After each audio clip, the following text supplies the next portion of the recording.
City leaders say they arrested a felon with a semi-automatic weapon inside the airport. His family reported him to police as a threat.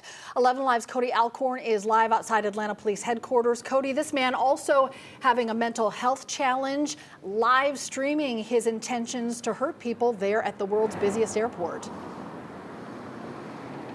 That's right, Cheryl and Faith, the chief telling us just within the last hour that it was this man's family who actually notified Cartersville police this morning that the suspect, who's now identified as Billy Cagle of Cartersville, was live streaming on social media heading to Atlanta's airport, the busiest in the world, to, quote, shoot it up.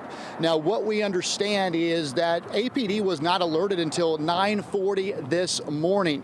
He actually got to the airport about 20 minutes prior. So APD was already behind on the ball here, but they immediately showed up to the airport. They already had officers there. The FBI has officers there, TSA also there. And they found this guy within 14 minutes of getting notified that there was a threat at the airport.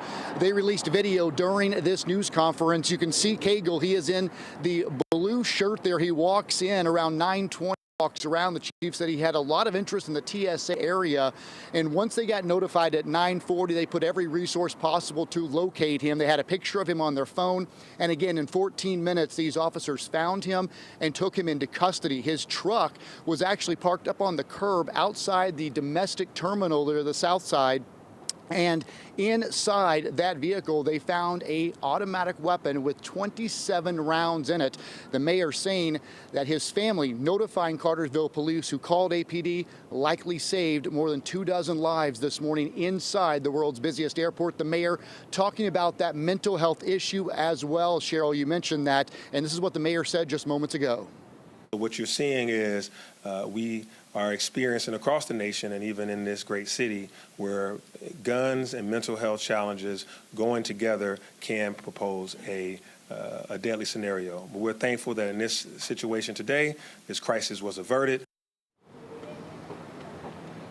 This could have been a horrible situation unfolding in the airport. You saw that video. There were hundreds of people around him. But again, thankfully, the family reached out. They are the true heroes here this morning. And you just heard the mayor saying about mental health. This guy's also a felon, so he should not have had access to a weapon. And that's under investigation right now as well, Cheryl.